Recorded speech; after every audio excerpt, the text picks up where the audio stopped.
Good afternoon, everybody, or good lunch, depending on where you're joining us from. I'm really excited about today's session. We're going to have a presentation today on gardeners and designers understanding the great fault lines in Canadian politics. And I'll introduce our speaker shortly. As we get started, my name is Martin Boucher, and I'm a faculty lecturer here at the Johnson-Schreimer Graduate School of Public Policy, and I will be the moderator for this event, so I'll help you through this process. The Johnson-Schreimer Graduate School of Public Policy, or JSGS, is a provincial center for advanced study and research in public policy administration. We are a partnership between the University of Regina and the University of Saskatchewan that was based on the spirit of collaboration and cooperation that defines Saskatchewan. Since our inception in 2007, we have swiftly become one of Canada's leading policy schools for educating graduate students and public servants interested in and devoted to advancing public value. At this time, I would like to acknowledge that while today's session is taking place online, JSGS physical home is located on Treaty 4 and Treaty 6 land and the traditional homeland of the Métis. So,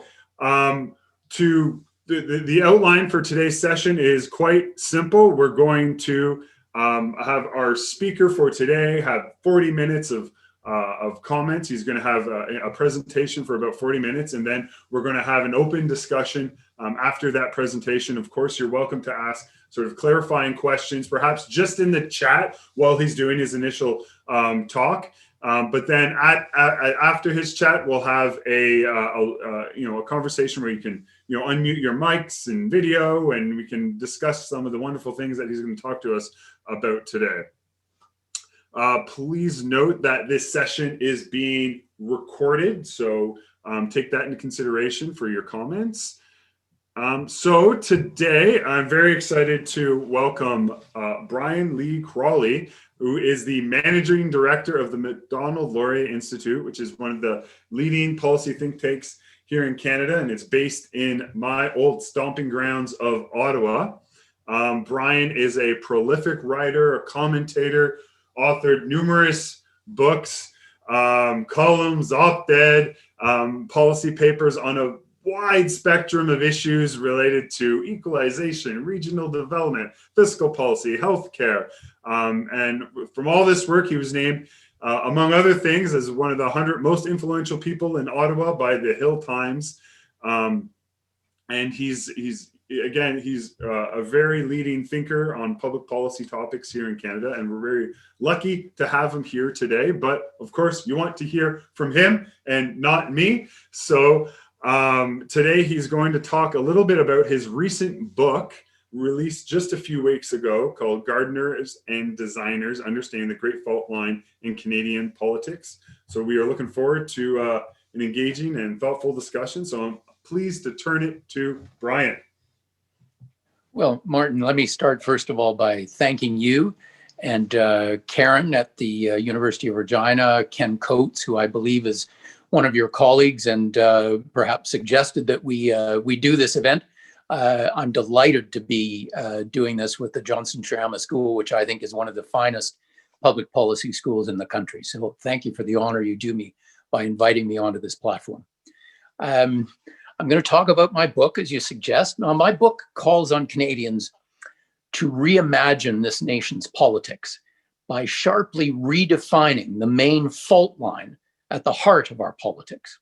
And as you'll see, my starting point for this redefinition is to point out that there are two main ways of thinking about any society from a political point of view. On the one hand, there's those people who conceive of society as a machine. A machine is consciously invented by human beings following a carefully engineered plan. Every part has a purpose and a function that can only be understood and made to work by the folks who designed it in accordance with highly specialized expert knowledge. And like almost any machine, it will do what you want. If you want it to speed up, you pull this lever. If you want it to use less fuel, you twiddle that dial. And if the machine gets old and clapped out, you can replace it with a new and improved model. And in this view of this mechanistic view of politics, the key players are the engineers, the designers, the experts who understand machines. When our social machine disappoints, They can always come up with something better. And in the meantime, they can fiddle endlessly with the current model to get it to do what they think is best. Every social problem on this view can be fixed or solved by expertise. Every part of society is infinitely malleable, and every reform proposed by well-meaning politicians guided by disinterested and selfless experts, whether it's Medicare, pharmacare, urban transit, national daycare, the transition to the green economy, and so forth, these programs will only produce benefits and never costs in an ever upward spiral of benevolent social progress. Harvard and Queen's and maybe University of Saskatchewan PhDs, McKinsey-ites, international organizations like the UN and the World Economic Forum marshal the world's knowledge and chivvy us along to social progress by making us act in accordance with their superior knowledge. I call this the designer approach to society and politics. And the only real flaw in the designer worldview is that it doesn't work. It is demonstrably false and misleading. Yet it has become so fashionable and ubiquitous that many Canadians are literally in danger of forgetting that there is an alternative vision, which is, on every point, more in keeping with what we know of human experience, desires, and knowledge than the society as machine approach.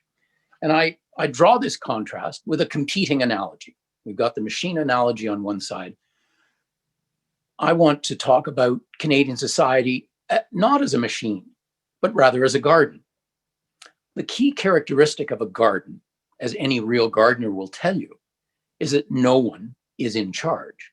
A garden is a cooperative effort among many different factors like climate, rainfall, predators, soil, nutrients, and of course, the efforts of gardeners.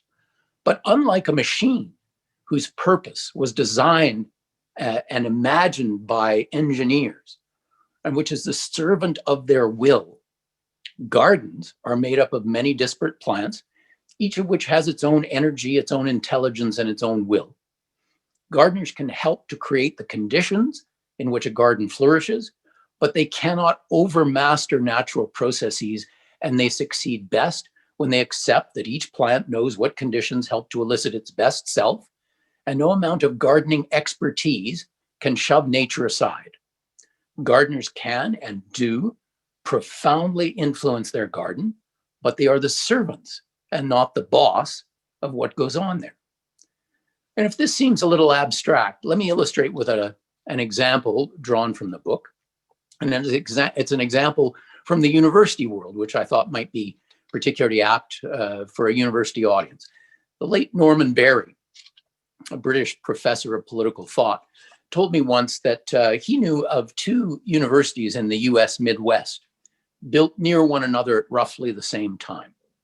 In the first, the planners or the designers designed a campus that looked spectacular from the air, with lovely landscaping and curving symmetrical pathways that gave the whole a pleasing aspect, at least from 30,000 feet.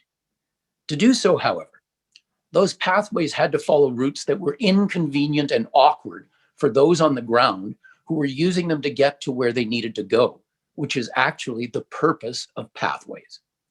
The result was that people abandoned the paths and tramped across the lawns, spontaneously creating new pathways that were less pleasing to look at, but actually got you where you wanted to go quickly and conveniently.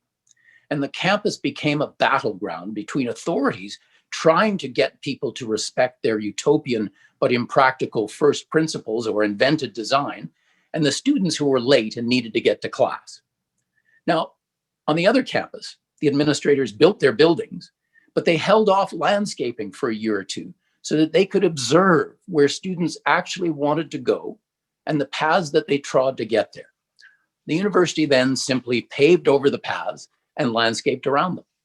The result was less pleasing to look at from the air, but resulted in a harmonious relationship between the authorities and those who were trying to get from their dorm to the lecture hall and then the cafeteria. Put another way, the pathways on the campus grew.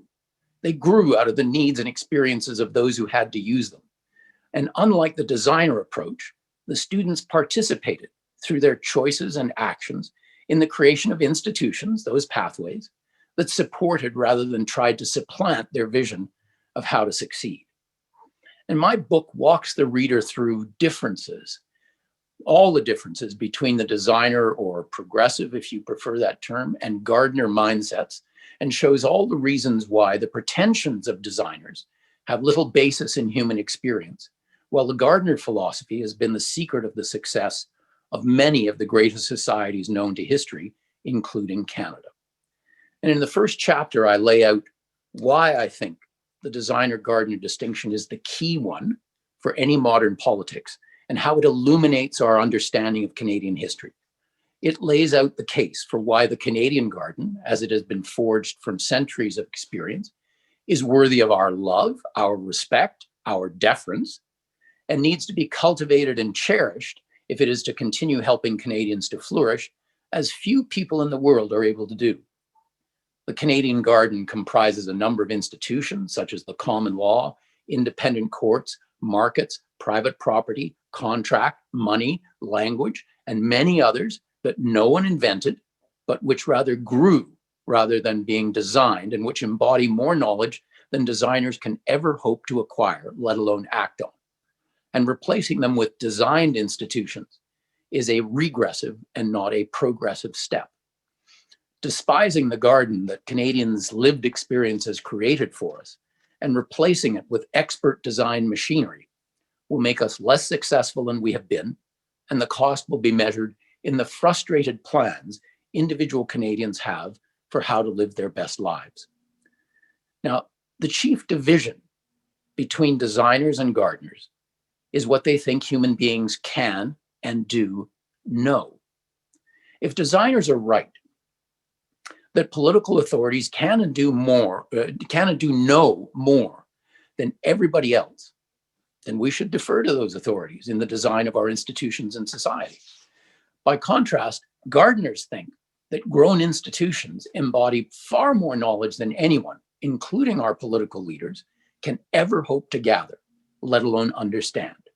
If gardeners are right, then acquiescing in the designing ambitions of ignorant political leaders will make us a less successful society. And this is, in my view, the key argument around which the rest of the book revolves.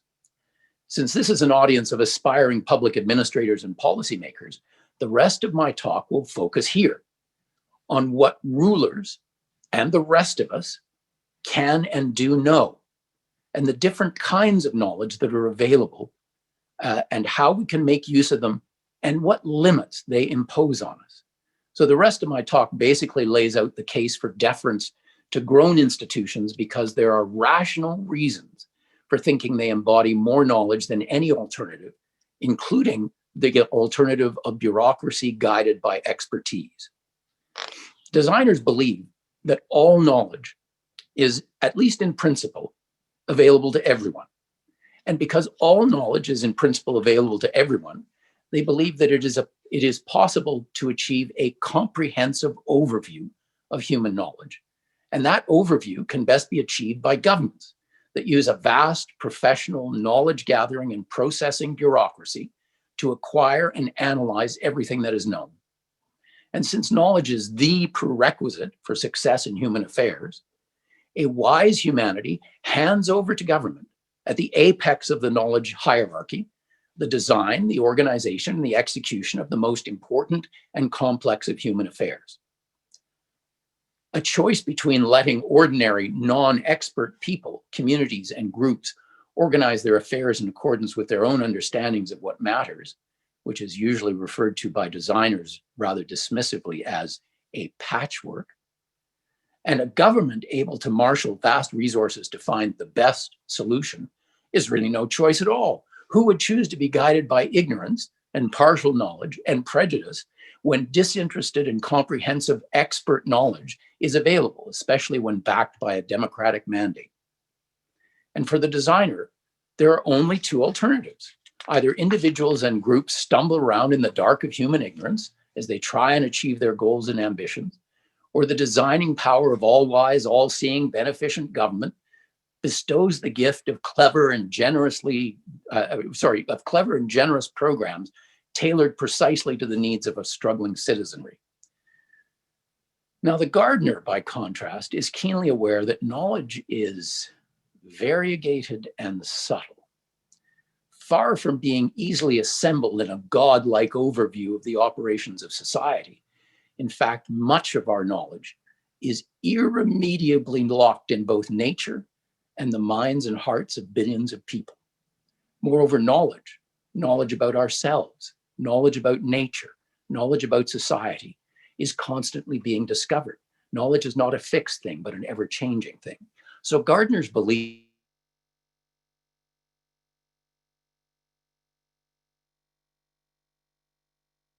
governments are somehow and with more certain knowledge and more expert knowledge than anyone else. In fact, for gardeners, the designer's knowledge hierarchy is reversed. Governments, far from being at the apex of knowledge, know the least, because humanity's greatest store of knowledge resides in individual hearts and minds, in local communities, and in specialized organizations that can know a very great deal about a few things, like how to generate electricity, or make a car, or design software, or deliver packages, or organize retirement savings. So let me talk more about this skepticism that governments can and do possess a comprehensive overview of the state of human knowledge, and that they are therefore not merely entitled, but morally obliged to act on this knowledge for the betterment of humanity, and that the knowledge that they possess should trump the knowledge on which people decide things for themselves, thereby creating the patchwork that so offends designers. Now, there are a few prejudices more firmly anchored in the modern mind than the one that holds that we can always take the merely traditional grown institution and replace it with a modern, well-designed replacement with none of the defects and many positive new features. Can this prejudice be sustained? Well, let's talk about various kinds of knowledge that I think call that prejudice into question. I'm going to start with an ancient example. Once upon a time in ancient Greece, sailors were transporting a cargo of natron. Now, natron's a washing powder. They were somewhere in the Mediterranean and they stopped to prepare a meal on a fine white sandy beach. Now, there were no stones on this beach, but they needed stones to support their kettle. So because there were no stones on the beach, they went and took some lumps of natron from the cargo hold of their ship to keep their kettle up over the fire. And the heat from the fire fused the natron and the sand. And it created something of which humanity had been ignorant since the dawn of time. For all we know, similar accidents may well have occurred elsewhere, even earlier, without anyone seeing and appreciating what had happened. In this case, however, the accident and an intelligent observer working together brought a highly valuable creation to humanity, increasing not by design, but by happy circumstance, our power to achieve our purposes. And the nameless sailor who saw the shiny crust that had formed under the fire had discovered, as I'm sure many of you realize, a single bit of useful information, one of nature's slumbering secrets, that heat and sand and natron, when brought together, create glass. He and those who came after him unknowingly unleashed a series of powerful transformations and innovations. It became possible to have both warmth and natural light in buildings. Pots could be glazed. The seeds of mason jars, petri dishes, and the great stained glass masterpieces of Chartres were planted by the sailors and their cargo of natron and that fire. What do we conclude from this? That in spite of our vast knowledge, we do not know more than a tiny fraction of the world around us. Most of what we know about the world has been discovered, not by intention, but by accident and curiosity. The chief way to increase our knowledge, therefore, is to accept our ignorance of the world and give people the freedom to try new things, because we cannot know what they will discover. Unless you think this relationship between chance and human curiosity and nature's secrets has been overcome by the modern scientific method, you are bound to be disappointed. Several years ago, when one of that year's 3 Nobel laureates in physics, Duncan Haldane, was notified of the prize, he said that the laureates stumbled onto their discovery that earned them the Nobel Prize. He said most of the big discoveries are really that way. At least in theoretical things, you never set out to discover something new. You stumble on it, and you have the luck to recognize that what you found is something very interesting. One of his colleagues went on to say he was in his 20s at the time of their discovery about superconductivity, and that his complete ignorance, to use his term, his complete ignorance was an advantage in challenging the established science. I didn't have any preconceived ideas, he said. I was young and stupid enough to take it on. So genuine scientists are humble about what they know, individually and collectively, just as they are aware that orthodoxy can gain control of any field of human activity, including science, and that ignorance is a powerful tool out of which human knowledge grows. Now, gardeners and designers agree that knowledge is power. We just disagree about what knowledge is, how it works, who has it, and most importantly, the corresponding role of ignorance in human affairs. The Greek sailor who discovered glass is merely the earliest recorded example that I know of this principle at work. Many other discoveries that were the fruit of chance, of accident, have changed the course of human life for the better. Here's a short list: aniline dyes, photography, X-rays, the discovery of the relationship between electricity and magnetism, the curing of rubber, the telephone, the phonograph, welding, steelmaking, the telescope, and penicillin. These are only a few choice examples. We knew nothing about the potential of the physical world to supply us with such wonders until someone stumbled upon them and really saw what they meant. The point is that the future is going to be populated with discoveries, some about the natural world, some about the human-made world, some about ourselves as individuals, and some of those things will change everything. And yet, by definition, we know nothing about them today because they haven't yet been discovered. The designer thinks we are knowledgeable about the physical world.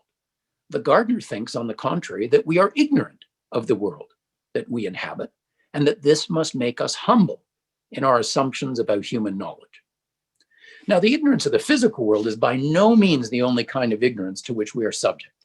We are also ignorant about ourselves.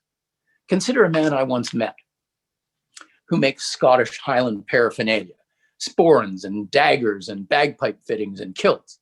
And one day he was reading the newspaper and his eye happened to fall on a call for tenders from an aircraft manufacturer looking for subcontractors to make aircraft parts.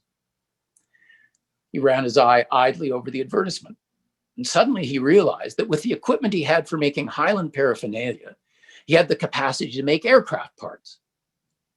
In that moment, this man's understanding of himself and his capabilities was transformed. He now saw himself not only as a maker of daggers and sporrans, but as an aircraft manufacturing subcontractor. He went on to employ a number of people in the aircraft parts business, as well as carrying on his traditional activities. Now let's stop for a moment and ponder what this example tells us about the ability of government authorities to achieve the overview, for example, of all of society's productive resources. After all, such knowledge, the ability to identify and then rationally employ all of society's resources, is the designer's promise. He promises to do it better than the unplanned and grown processes of social cooperation. But remember that my maker of Highland paraphernalia did not know himself that he possessed the capacity to make aircraft parts. And he only learned about it, about himself, by the purest happenstance. Note that no government official or statistician who wanted to get a comprehensive overview of the aircraft making capacity of the national economy would therefore be capable of doing so. Because if he asked this particular guy, are you an aircraft parts manufacturer? The answer would have been no. The answer would have been no. Why? Because the man lacked self-knowledge. He did not know all of which he was capable. If we do not know these things about ourselves, how can distant bureaucrats in national or provincial capitals know them on our behalf? How can such knowledge be programmed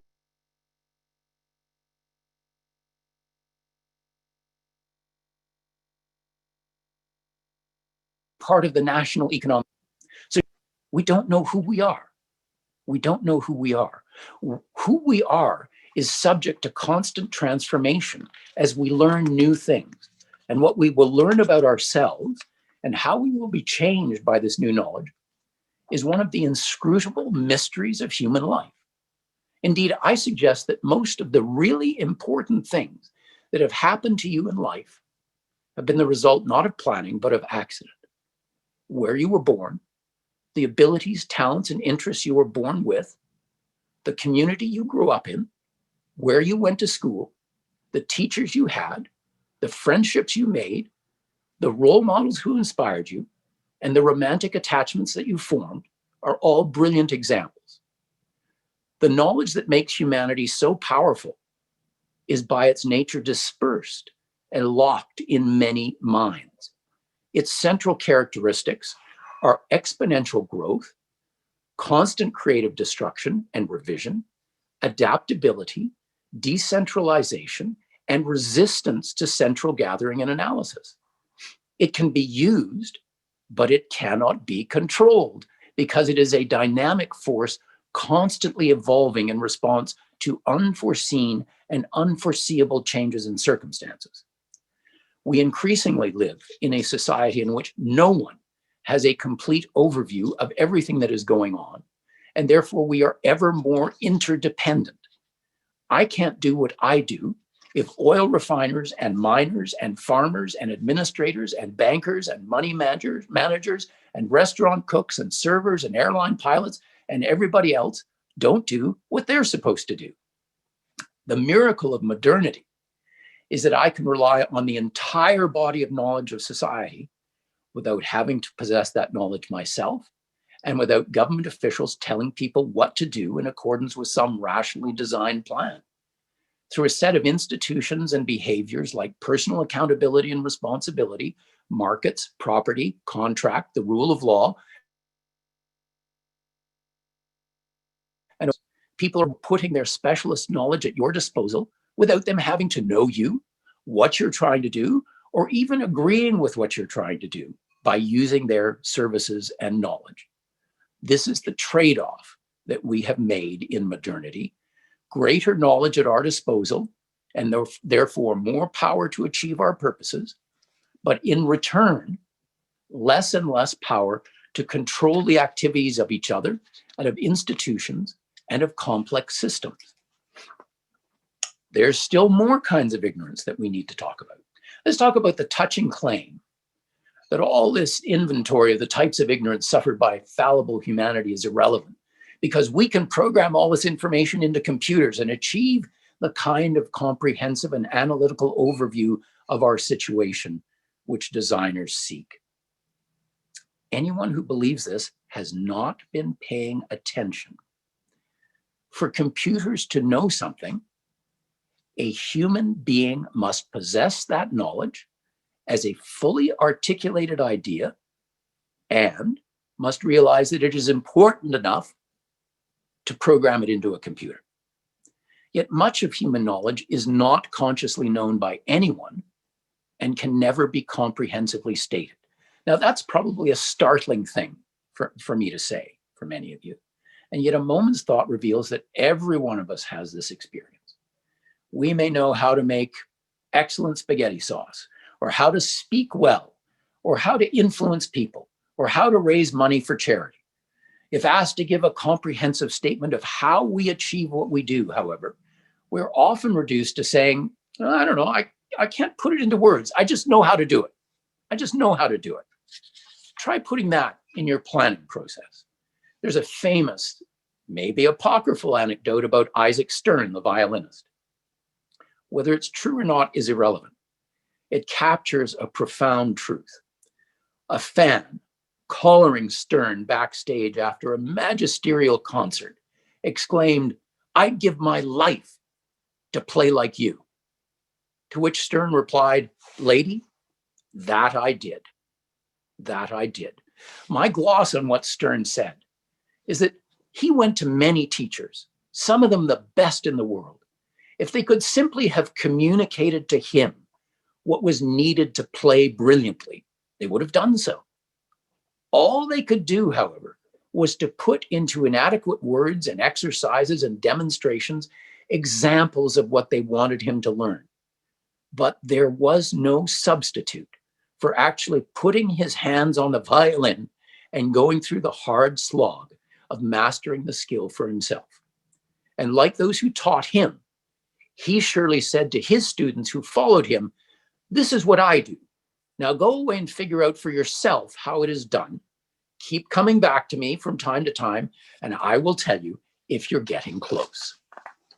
This is a wonderful way of getting at the important truth that many of the most important things we do, we cannot express in words.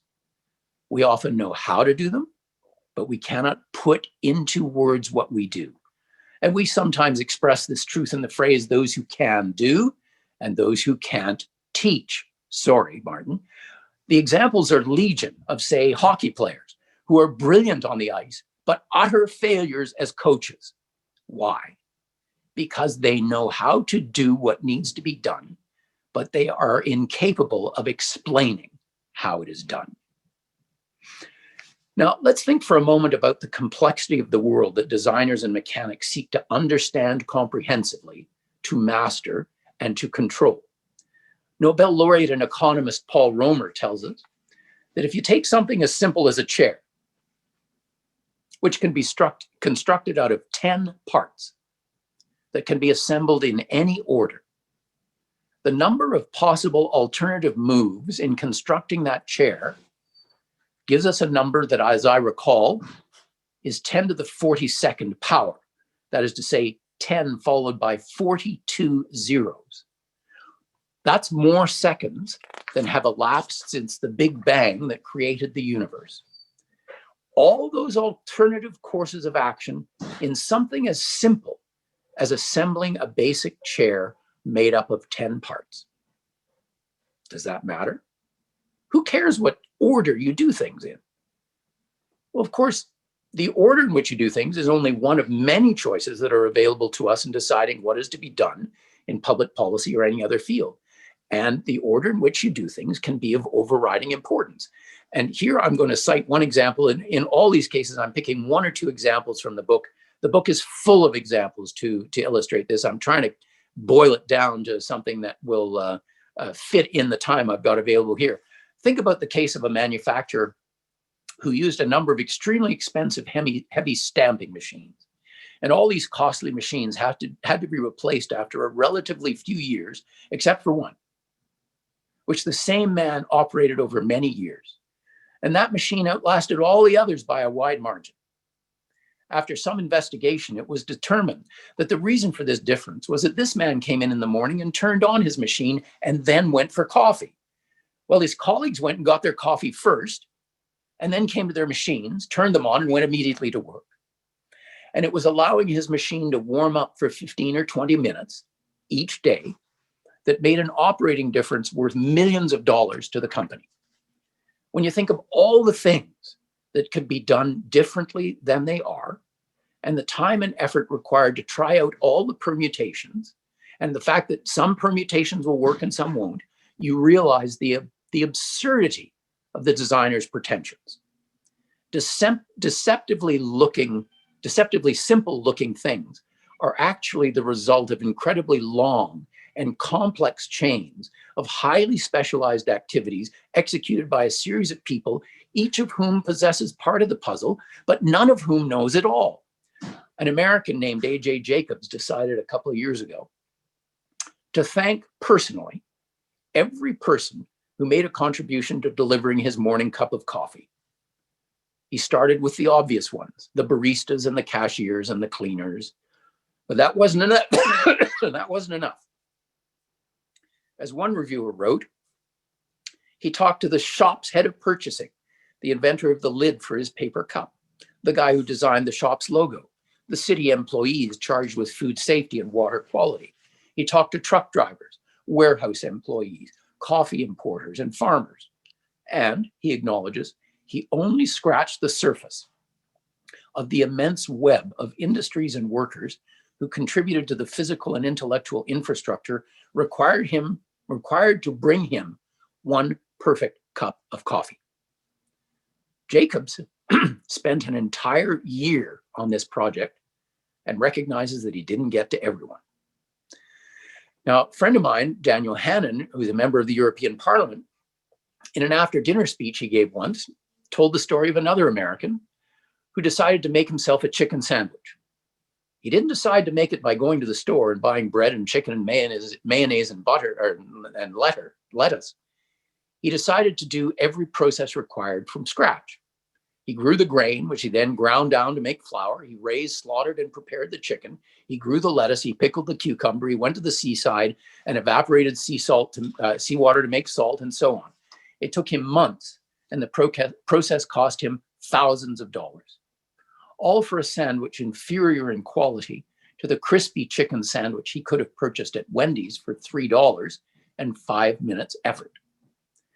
The point is not chair assemblers or coffee suppliers or sandwich makers. The point is the incredible complexity of even the simplest human service or product.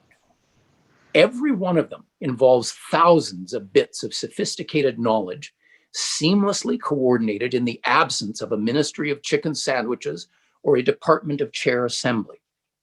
And what is more, every sandwich seller who competes with Wendy's and every coffee maker who competes with Timmy's does so using their own unique process based on their unique knowledge and skill sets. There is therefore no one right answer about how to do many of these things. There are many, many ways of doing each of them, each with their characteristic strengths and weaknesses, and each better suited to one kind of customer or set of circumstances than another. It is not wasteful having more than one supplier. It is the condition of there being a wide variety of products that allows each person to get just what they want within the limits of what they can pay. And as for the notion that government officials can always arrive at the right solution based on comprehensive study of the problem, I offer you this gem from the airport in Halifax, where I lived for many years. In order to avoid the problem of fog when they built a new airport, officials did a comprehensive survey of the region around the city to identify the place that was least foggy. They found it, they cut down the forest, and they built the airport.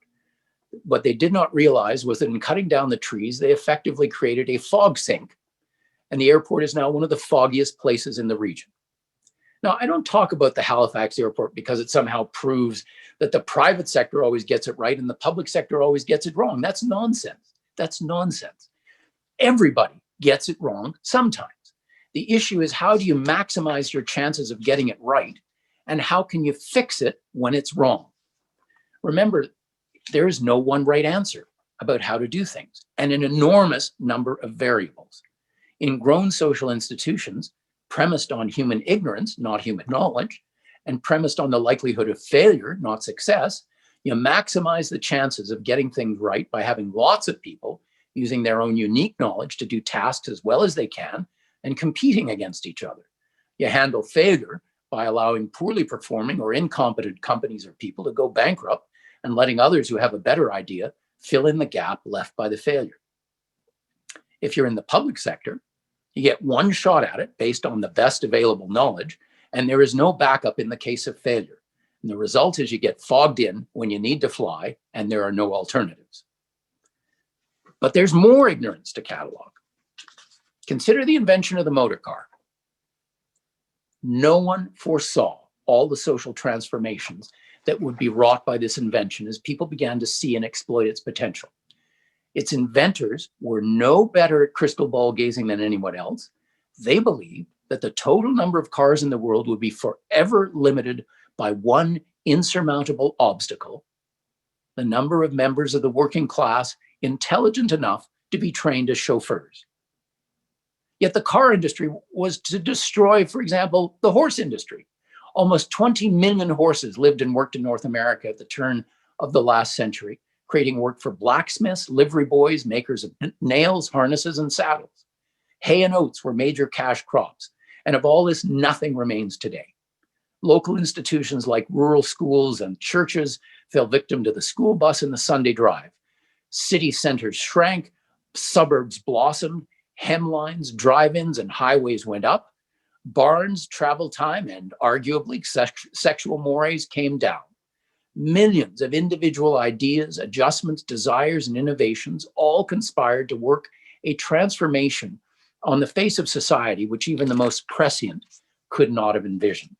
And once they saw what was happening, many lawmakers early in the 20th century resisted the automobile's rise because they feared the economic and social transformations that they dimly sensed would come in its train. Most of the jobs performed in the manufacture of a car didn't even exist at the turn of that century.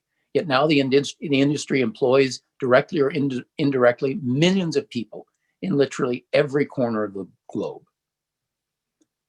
Different example. Consider that by most estimates, the stock of knowledge is exploding at an unprecedented rate. In his 1981 book, Critical Path, R. Buckminster Fuller estimated that by 1900, the body of human knowledge doubled every century. By 1945, the doubling period was down to 25 years. And in the year of his book's publication, 1981, it was down, he estimated, to perhaps a year. IBM not so long ago predicted that by this year, 2020, it would be down to every 12 hours. Now, of course, not all fields of knowledge advance at the same rate. In cutting-edge technical fields such as computer science or nanotechnology, it doubtless doubles more quickly than in, say, classics or the study of Jane Austen novels. Taken as a whole, however, these numbers mean that 1/2 of everything that is known today by somebody somewhere was not known yesterday. And humanity collectively will know twice as much tomorrow as we do today.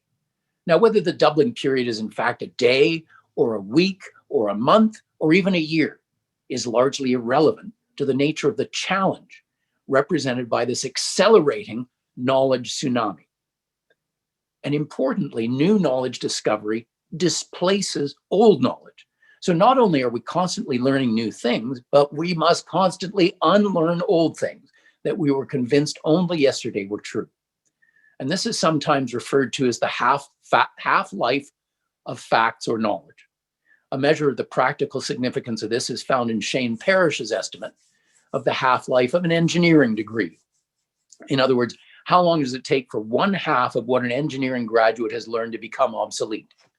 A century ago, it would take 35 years for half of what an engineer learned when learning their degree to be disproved or displaced. By the 1960s, that time span shrank to a mere decade. Modern estimates place the half-life of an engineering degree at between 2.5 and 5 years. On the other hand, the capacity of the human mind to process information, what is known as its channel capacity, is essentially unchanged since Homo sapiens emerged many millennia ago.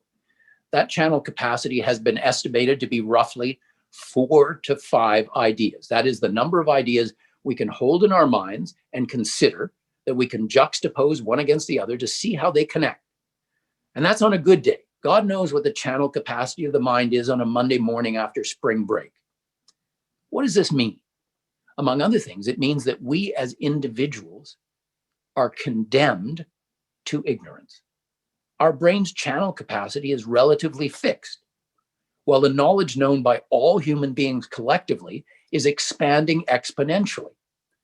With minds so limited and knowledge so vast and varied, you and I are condemned to see a narrowing slice of what is known, at the same time as humanity has never had access to more knowledge. As Karl Popper, the philosopher of science, once remarked, our knowledge can only be finite, while our ignorance must necessarily be infinite. Now, I want to be clear. I'm not asking you to accept my expert opinion on how to organize society in preference to some other experts. I'm inviting you to engage in the gardener's justified skepticism about all forms of expertise that purport to tell you how to garden in the absence of real knowledge of your concrete and particular circumstances, and that persists in the face of the evidence. Grown social institutions don't care about your theory and don't respond to what experts think would be good for the rest of us. But as I said, they are unapologetically and constructively brutal in ending experiments that do not work and moving on to try something new.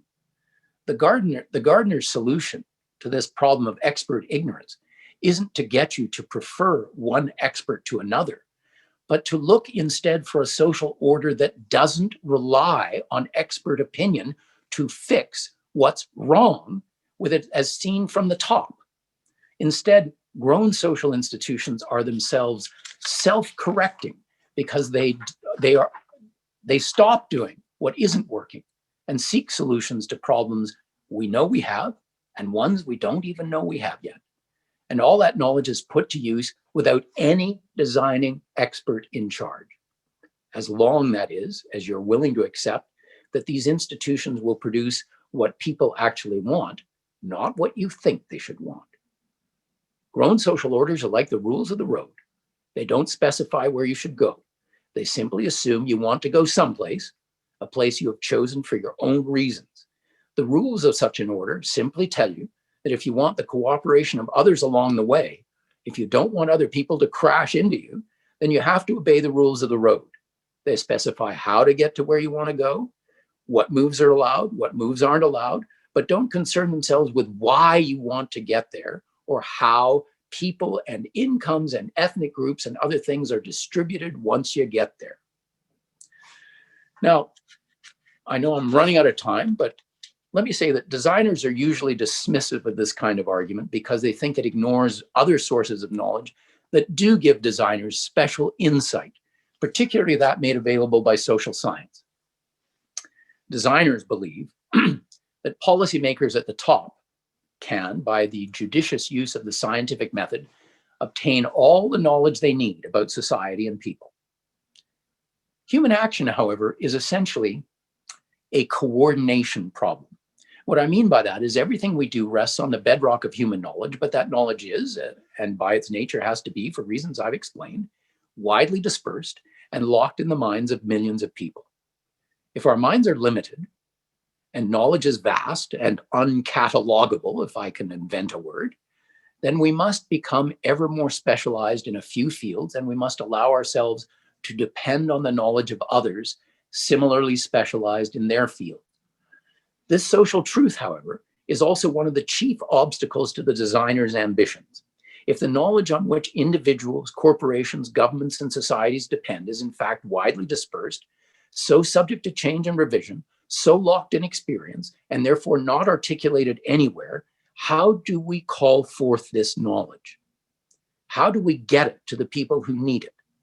No one can possibly possess all the knowledge necessary to decide who should do what, when, and where.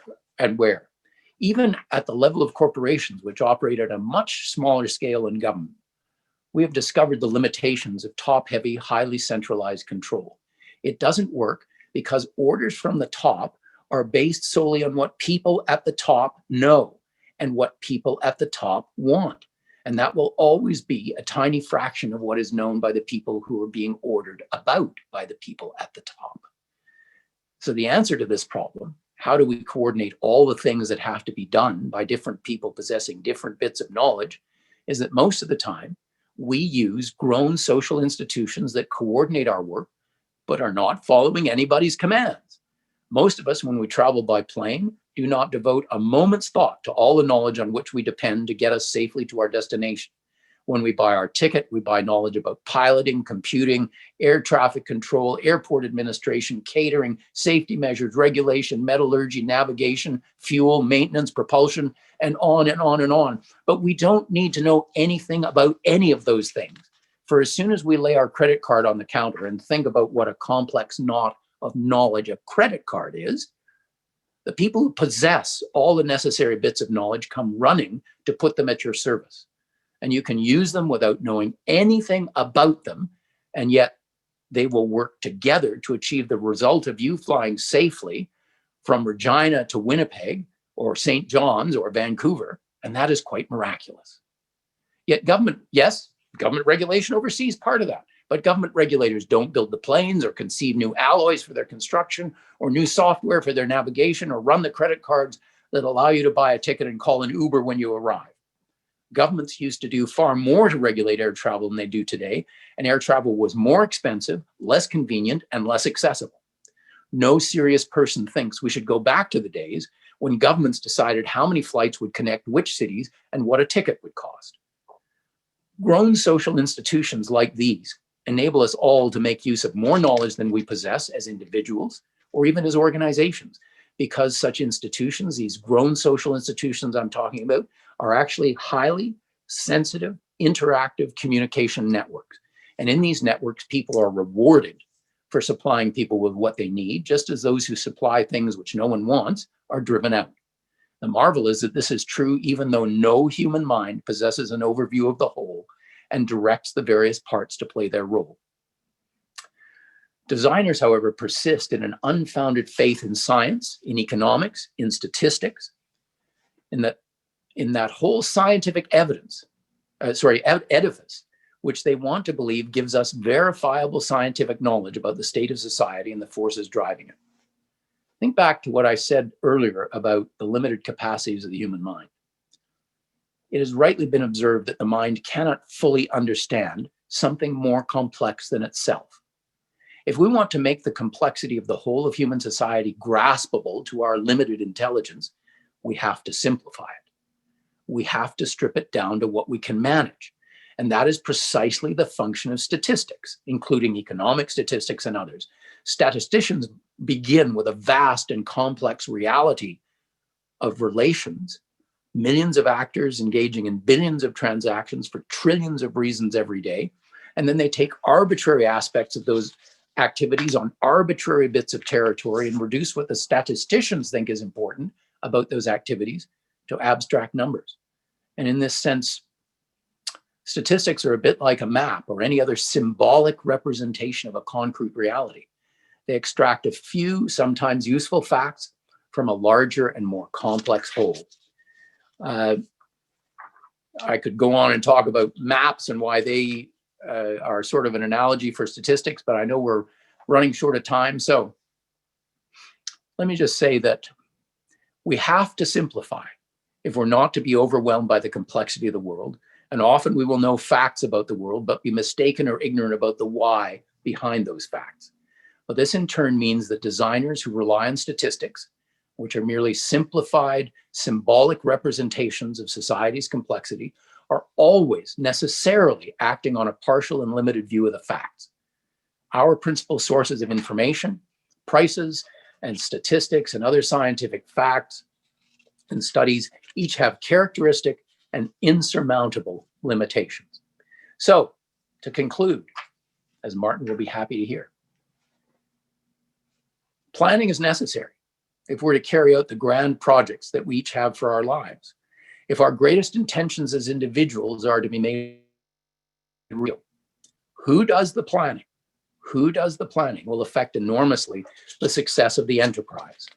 Contrary to the superstitions of an age dazzled by the achievements of science, the people who know the least about the complexity of our lives and our communities and our society are the faraway people who claim the mandate of science for their decisions, those who govern us. Our grand projects always turn out differently than we imagined them, and our intentions must always be brought to fruitful compromises with an inconstant world. And that, ladies and gentlemen, is the gardener's creed. Thank you. Thank you, Brian. That's great. I'm not going to take up too much time because I want to create opportunities for everybody to ask some questions. Feel free to turn on your video so we can see all of your beautiful faces. If you have any questions, just so I can manage the questions and relay them to Brian, put up your hand or either post in the chat. And you can have a question in the chat, or when I select you, you can unmute yourself and ask that question directly to Brian. And I already know that Marc-Andre has a question, and I'll let him kickstart things here. Great, thanks, Martin. Thanks, Brian. That was a great talk. Really enjoyed it. And I have to say, before I get to my critical question, there's a lot of alignment in my own thinking around the world and what you've just said. So big fan of decentralized decision making. Very skeptical of consulting firms. I've had a lot of experience. But let me put, there's a part of me that's very libertarian and so aligns very well with what you said. But there's another part of me that observes the world and sees that, frankly, a lot of people don't even have a garden, Brian. They don't even have a chance to garden. And so And just waiting for the market and things to solve that problem for them won't work for those folks. They don't have 3 lifetimes to wait for things to get fixed.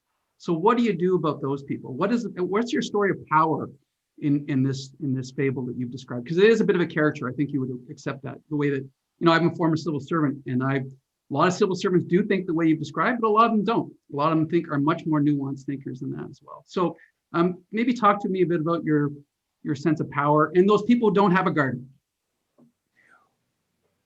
Well, yeah, you say that. I don't agree. Everybody in society participates in what I have described. Now, it is absolutely true that some people have more resources than others. And one of the absolutely fundamental political debates is, how do you deal with people who don't have enough resources to satisfy their needs? Now, there are some people who would be, I would put in the designer category, who think that the answer to this is to make a distribution of income throughout society, which they find pleasing.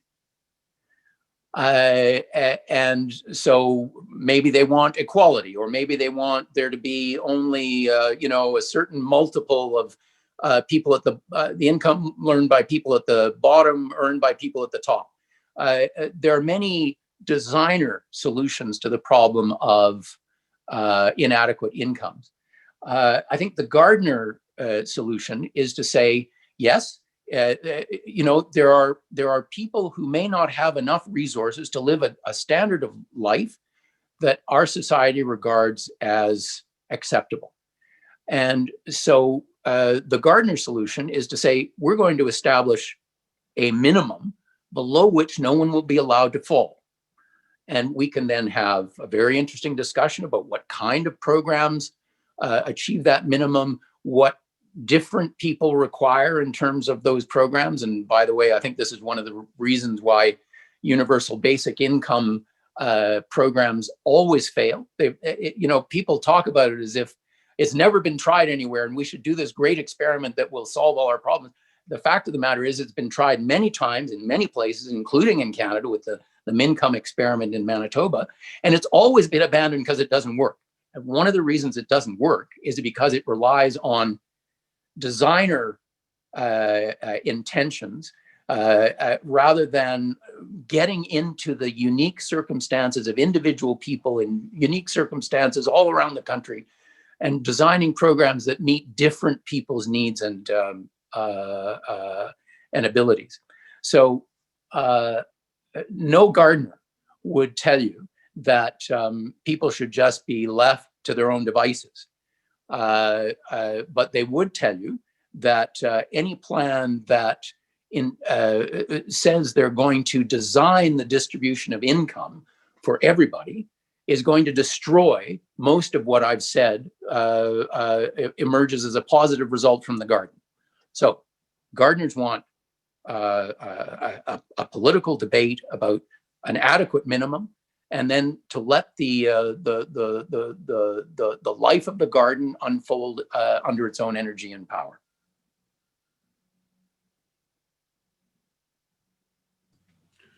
Okay, thank you very much. Any questions from the group there? I know some folks have their videos on. I'm not sure if that's an indication if you want to ask a question or not to put you on the spot. But again, to sort of clarify this, put up your hand if you want to ask a question, and I'll get to you. We do have a question in the chat from Anastasia. Anastasia, would you like to share that question with Brian?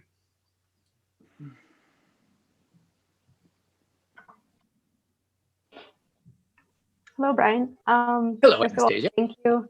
Thank you very much. That was a very interesting talk.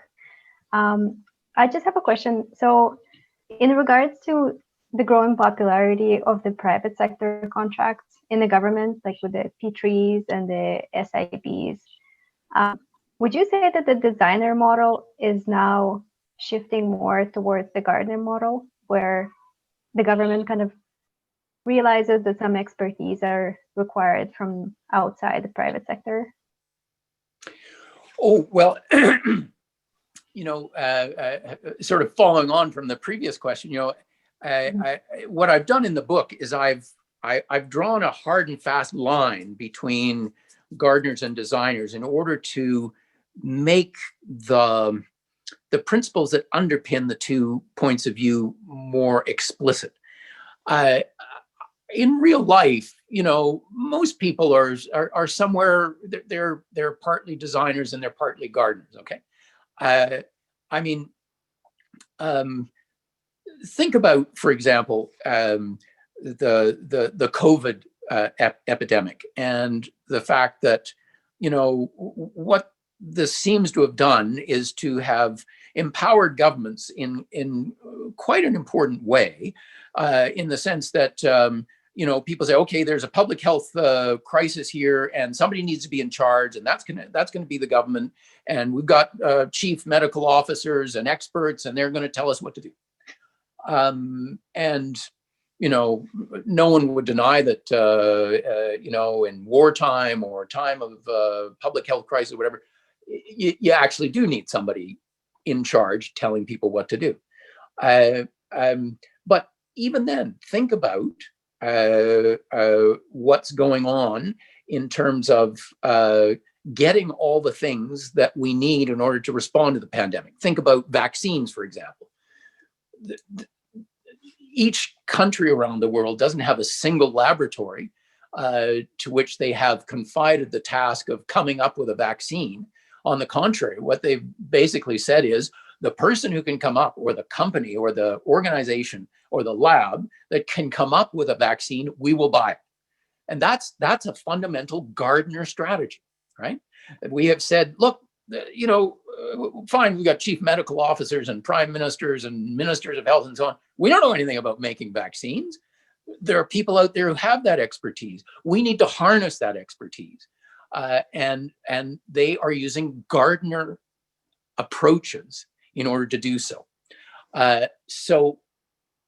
Your question about contracting out, could be generalized. On the whole, designers, if you're looking at the sort of pure type, they say they want to believe that governments are kind of omniscient and omnicompetent, and any service that governments have decided should be offered to the public has to also be provided by government. Of course, these two things are not in any way logically connected. Government could decide that a service needs to be provided to people, but allow competing suppliers to supply that.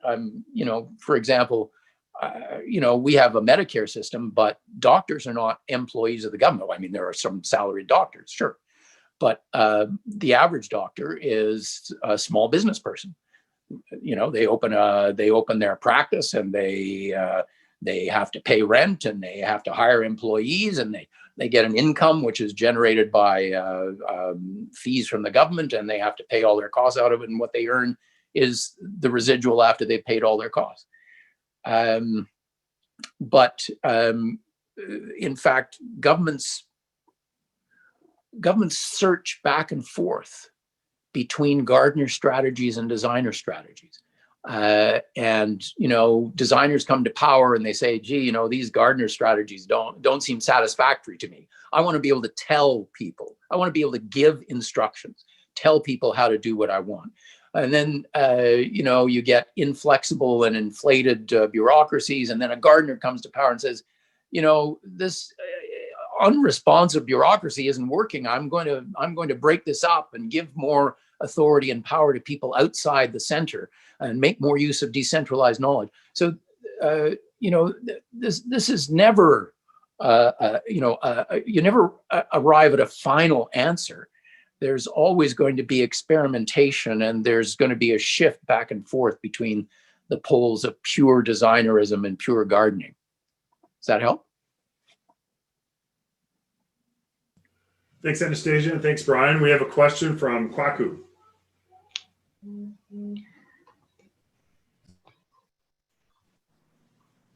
Hi, can you hear me? Hi, Kwaku. Hi, Brian. Thank you so much for your talk. I found it very informative. I had a couple of questions, but I'm gonna just try and make it one. There are a couple of statements that I wrote down when you're talking, and I'm gonna ask about a specific type of policy within Canada and how you would consider that fitting within the framework of gardeners and designers. Yes. You did say that the gardener thinks that we're knowledgeable about the physical world, but the designer thinks that we're ignorant about the physical world. And so the designer comes across as knowing what is best for us, but then has limited knowledge as opposed to the gardener.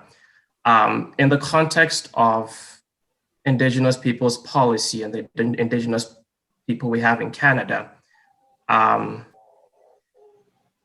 who would you say, which groups of people, if there's any one, would you say, and they have a myriad of complex issues. If you want me to be more specific, I can, but at this point, I'm gonna leave it generally, Indigenous people's issues. What would you say were most,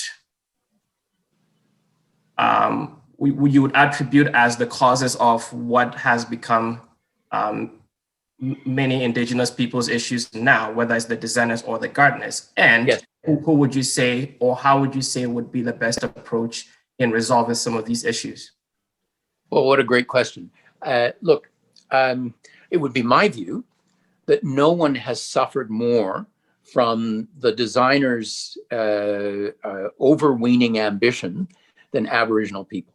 There is only one group of Canadians that is actually singled out in the Constitution as being under the authority of government, and that's Aboriginal people. The number one power granted to the federal government in the British North America Act, or the Constitution Act 1867, is, the federal government has power over Aboriginal people and or Indian people in Indian lands, I think is how it's expressed in the Constitution. And it would be my view that the terrible conditions in which most Aboriginal communities find themselves in Canada today is due largely to the overweening ambitions of designers who see Aboriginal people or Indigenous people as a problem to be fixed, and they are going to fix them. I'm here to tell you that it's not my experience that Indigenous people are a problem to be fixed. On the contrary, they know what they want to do. Their problem is that they have been denied the freedom, the power, the resources that many of the rest of us enjoy in order to make their own decisions about their own lives. And what they are in fact asking for, in many cases, is the same kind of authority over their own lives and over their own communities that the rest of us take for granted. And in fact, when Aboriginal leaders say, we want you to stop trying to run our lives for us. We want to make our own decisions about our own lives, and we want to build our own prosperity. We want to make our own incomes. We want to use that money to make our own decisions about how to live. They're asking for gardener freedom. And designerism has failed them signally. Does that answer your question? To a very large degree, yes. Thank you. You're welcome. All right, thank you, Brian. We have a question from Lowell. Lowell, would you share your question with Brian, please? Sure. I was just interested in a gardener versus designer perspective on the crown corporations that we have here in Saskatchewan, which seem to me to be rather favorably looked on by the population and, at least anecdotally, seem to reduce costs in Saskatchewan compared to, for example, cell phones in even Alberta or Manitoba. Well, the thing about politics is once politics gets involved, in these things, whether it's providing telephone services or any other service, is that it becomes possible for governments to disguise the true cost of the service that's being consumed. And in fact, I don't have to pick a Saskatchewan example. When electricity rates, as a result of the green ambitions of the Ontario government, got to the point where people were in open revolt, what was the response of the government? The response of the government was to borrow a bunch of money, not to fix the underlying problem, which was driving up the cost of electricity, but to borrow a bunch of money in order to subsidize the bills that people were paying, so that they're in fact larding even more costs into the future on future ratepayers. Now, I'm not knowledgeable enough about auto insurance or cell phones or whatever in Saskatchewan to know whether Crown corporations are providing these things at a politicized price or not. I don't know. What I tried to make clear in my talk was that Gardner institutions are, one of their greatest benefits is that they reveal the true cost of things. People make decisions on the basis of fuller information. And, the fact that the Saskatchewan Crown Corporation may, on the basis of the knowledge it possesses, think that it can provide a cell phone service cheaper than private corporations in other places, assumes that they know something that everybody else doesn't know. I find this a remarkable claim. Essentially what they've done is they've forced out other competitors who might be in a position to demonstrate that they could do things better. And then they say, well, since people like what we've done and there are no competitors, what's the problem? Competition in the Gardner viewpoint, competition is a knowledge discovery process. It's precisely because we don't know very much, and precisely because knowledge is so complex, including just think about how many kinds of knowledge go into providing that cell phone service that you enjoy. It is so complex. Nobody possesses all that knowledge. All we can do is we can have different people trying to provide the service in different ways, in different circumstances, with different knowledge and different mixes of capital and all these alternatives that exist, and see who comes out on top. The thing about, I got no problem with Crown corporations. I have a problem with governments conferring a monopoly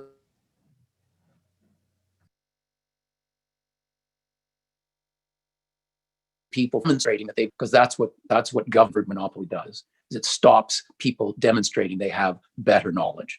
And that means where you can only deal with a monopoly, you are by definition restricted to the knowledge that the monopoly provider has, and prevented from discovering new knowledge that competing providers might put at your disposition. So that's my thought about that. Thank you. Thanks, Lau, for the question. We have a question from Forrest. Forrest, would you be able to share your question with Brian, please? Well, okay, this sort of relates to some things that are kind of happening in agriculture in part, and it's the amount of data that's being generated is substantial, and so some policymakers have a lot to look at. I'm wondering if you foresee where artificial intelligence could be playing a role in the governance, response to some of these policy decisions. Oh, absolutely. I mean, artificial intelligence is one of these great innovations that human imagination and innovation has created. And there's no doubt that it will be useful to us because it allows us to sift through more data more quickly and to identify patterns that might have escaped our notice and so on. All these things are wonderful. I go back to the argument that I made about the nature of human knowledge and its dispersed quality, and the fact that any machine is only going to know what someone has told it. And what that suggests to me is that while artificial intelligence, properly harnessed, can be of great service to humanity, including in agriculture, it will never, there is no way that I can see that information technology in any form, including artificial intelligence, can somehow replace the fact that human beings have enormously different experiences. They exist in enormously different circumstances, and they have enormously different plans for themselves. I'm always concerned with, if you want to talk about agriculture, I'm always concerned that, designers always like to think in categories, right? They like to say, oh, farmers. Okay, farmers need X, Y, or Z. I'm here to tell you that, what farmers have in common, all farmers have in common with each other, is not nearly as important, in my view anyway, is not nearly as important as what distinguishes one from another. If you're a wheat farmer in Saskatchewan in a low rainfall area, far from a railway, et cetera, selling your product to Indonesia, you're in a different set of circumstances than someone who's got a feedlot operation in Alberta, et cetera, and or a supply managed dairy operation in Quebec, or on and on and on and on it goes. We will never be able to take that human element out, because the human element is what allows us as human beings to live our best life. It is precisely because our circumstances are so different from one to another, and our ambitions for life are so different from one to another, and our plans for how we want to build our best life, that there is no way that even artificial intelligence with the best grasp of statistics at the top can replace our decisions that we make for ourselves about how we want to live.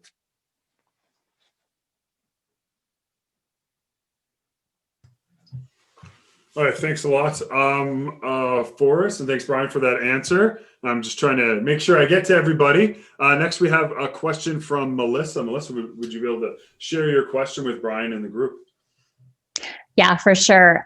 Brian, a few weeks ago, Danielle Smith published an article that sort of paid homage to this concept in your book, just with regards to COVID and the designer gardener theory. And I just wonder if you could talk a bit about what the challenges may be as we transition out of COVID and through the pandemic, shifting from one model to the other, and just how accessible the fluidity is going between the two models.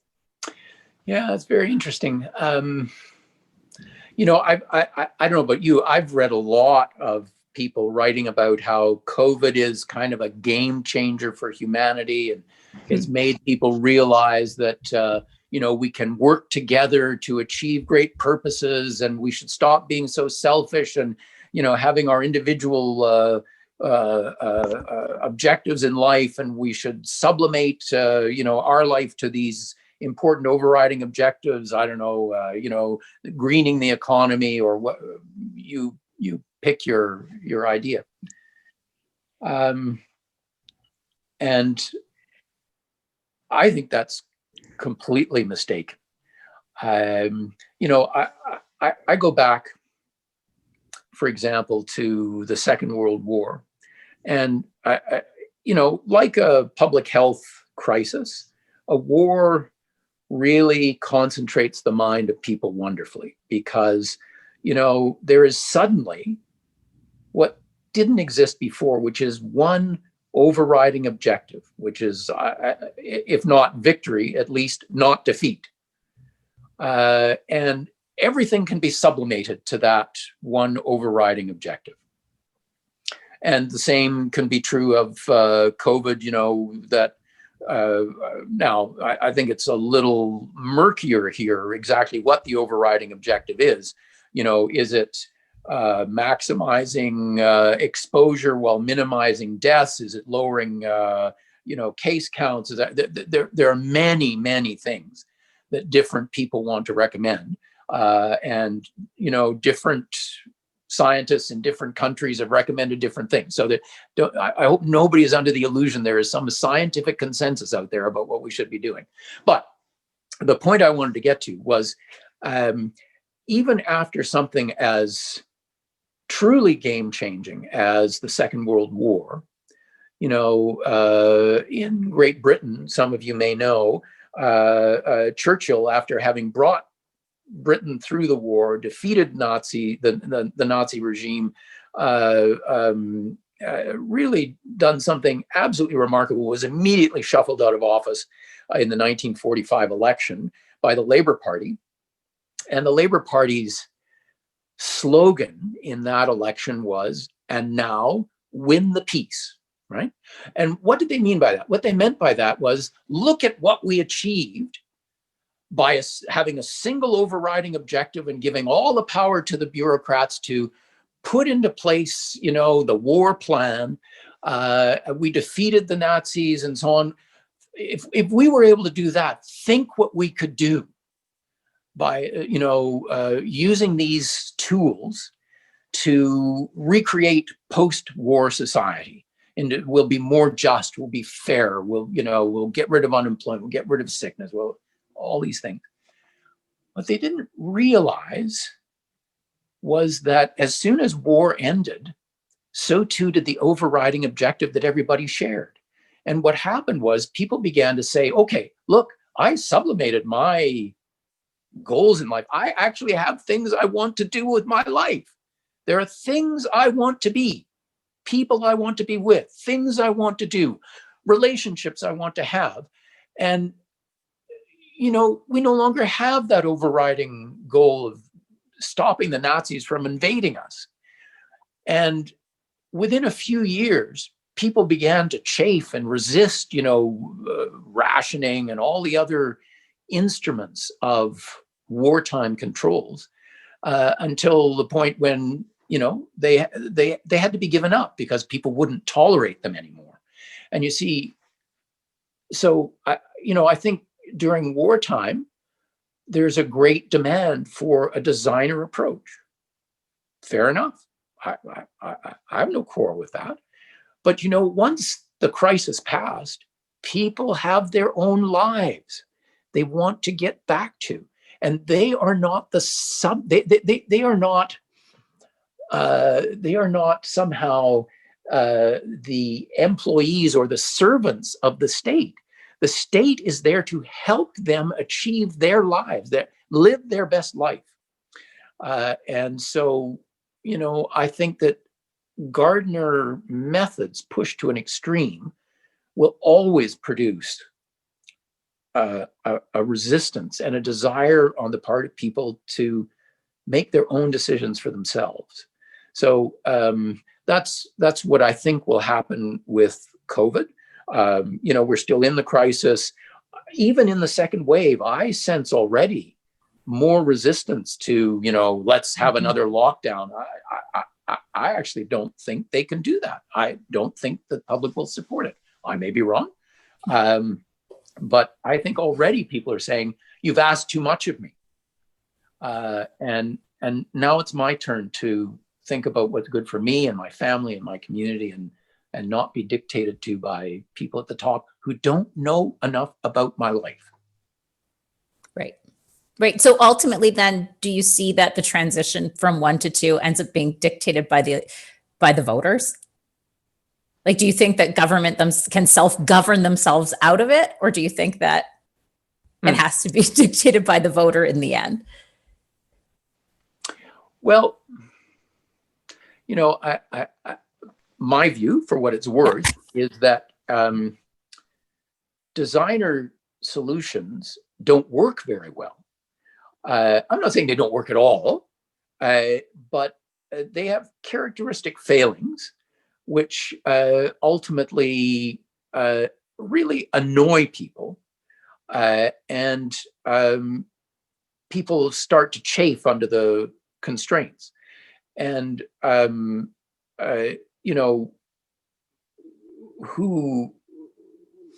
who can predict whether it will be some political party or political leader who comes and says, look, you've been suffering under too much designerism, and I'm here to tell you that you should have more power and authority over your own life, or whether it's something that wells up from underneath. I have to say that while I'm no fan of Donald Trump, I think the political class in the United States created a lot of the conditions that brought Donald Trump to power by their manifest dismissal and contempt for the way a lot of people in the United States wanted to live.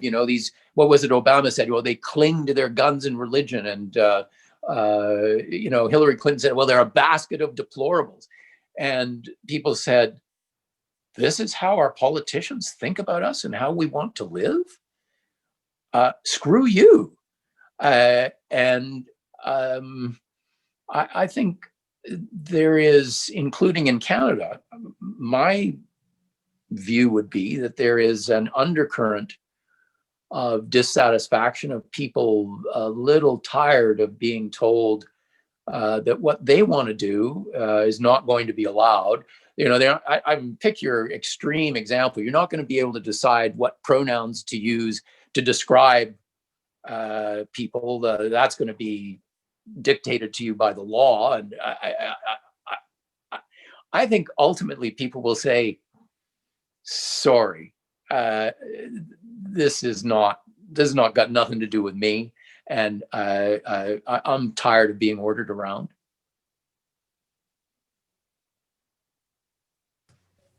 Awesome. Thanks. Okay. Unfortunately, I have to be the very, very mean moderator and wrap this up. We're at 1:30. This was fantastic. Brian, we discussed the nature of knowledge, the role of government, Indigenous issues, crown corporations, artificial intelligence, COVID-19, designers, gardeners, agriculture, and of course, we talked about Trump. It all seems to land there when we talk about policies.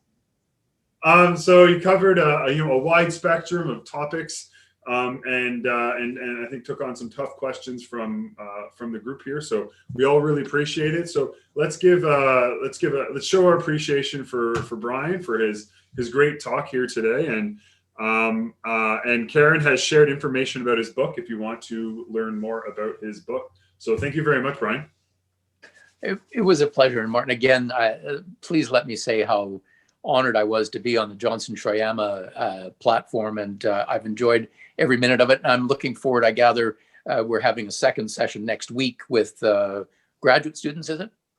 Yeah, that's correct. For the 891 students on the call, you'll have an opportunity to have a kind of smaller group discussion on Tuesday from 4 to 5, and I sent you all that information as well. So, and that one's filling up really quick there too. So if you're interested, sign up real quick. Okay. Thanks, everybody.